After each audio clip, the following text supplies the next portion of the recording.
முத்து வந்து என்ன பண்ணுறாரு, ரொம்ப மனசு கஷ்டத்தோடு வந்து பேசிகிட்டு இருக்காரு வீட்டில் எல்லாருக்கிட்டையுமே. இந்த மாதிரி அவங்க அப்பா கிட்ட சொல்கிறாரு, அப்பா கிறிஷோட நிலைமையை பார்த்து ரொம்ப கஷ்டமாக இருக்குப்பா, அவனை எக்காரணம் கொண்டும் வந்து சீர்திருத்த படிக்க அமுச்சிடக்கூடாதுப்பா, பாவம் பாவம் அப்படின்னு சொல்லிட்டு பேசிகிட்டு இருக்காரு.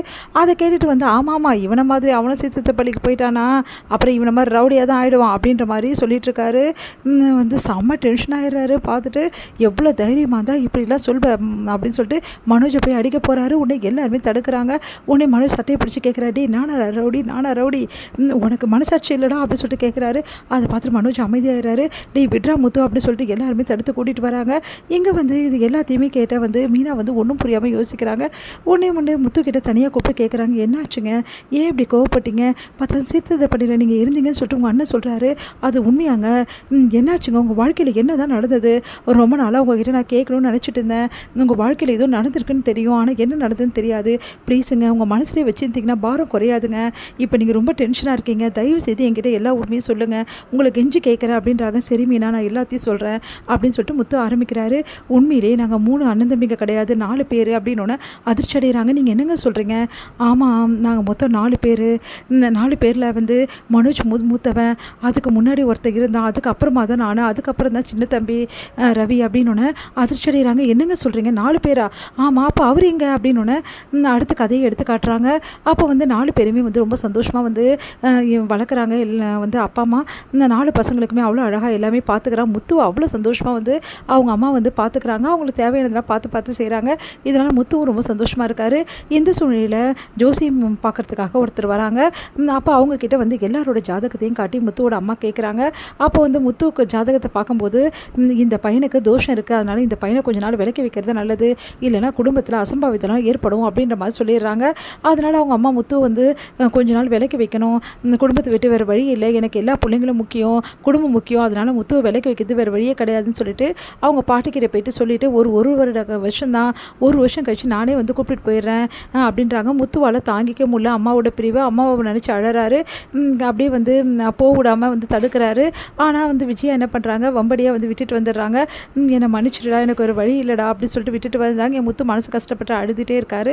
அடுத்து அவங்க பாட்டி வந்து அவரை வந்து சமாதானப்படுத்தி வச்சுக்கிறாங்க. இந்த சூழ்நிலையில் 1 வருஷ காலம் முடிய போகுது.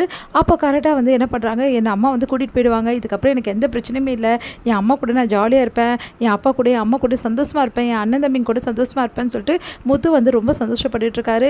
இந்த சூழ்நிலை வீட்டுக்கு வந்து கூப்பிட்றதுக்காக எல்லாருமே குடும்பத்தோடு வராங்க. அப்போ வந்து தங்கியிருக்காங்க இங்கே பாட்டி வீட்டில். அப்போ எல்லாருமே வந்து பசங்களாம் வந்து சின்ன பையனை தவிர 3 பேருமே குளிக்க போகிறாங்க. குளிச்சுட்டு இருக்கும்போது கரெக்டாக ஆற்றுல ரொம்ப வந்து தண்ணி அதிகமாக இருக்குது. அப்போ வந்து எல்லாருமே உட்காந்துட்டு இருக்கும்போது முத்து வந்து என்ன பண்ணுறாரு, சரி குளிக்கலாமா அப்படி சொல்லும்போது ரொம்ப ஆற்றுல தண்ணி வருது அப்படின்னு சொல்லிட்டு பேசிகிட்டு இருக்காங்க.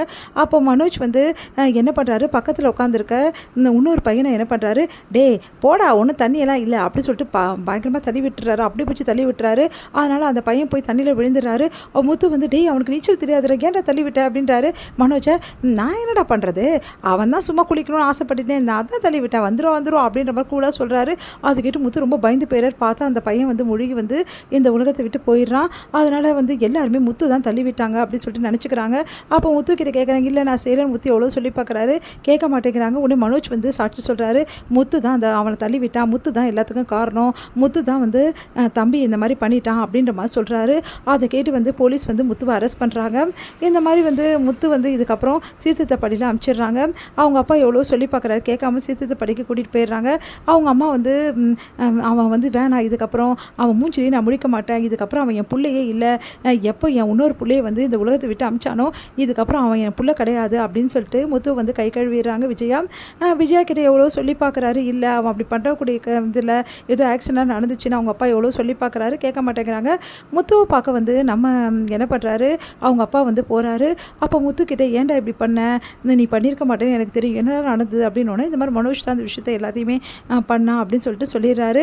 அதை கேட்டுட்டு பயங்கரமாக அதிர்ச்சி அடைகிறாரு. அப்போ மனோஜ் எல்லாத்தையும் பண்ணிவிட்டு இந்த மாதிரி பண்ணியிருக்கானா, இப்போவே போய் அவனை என்ன பண்ண வேணாப்பா, தேவையில்லை விட்டுருங்க அப்படின்னு சொல்லிட்டு முத்து சொல்கிறாரு.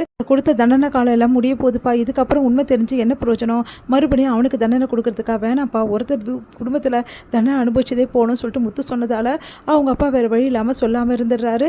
அடுத்து வந்து முத்து வெளியே வந்தால் கூட அம்மா ஏற்றுக்க மறுக்கிறாங்க. இந்த மாதிரி நீ என் பிள்ளையே இல்லை அப்படின்னு சொல்லிட்டு சொல்லிடுறாங்க. இதனால் முத்து மனசு கஷ்டப்பட்டு அழறாரு.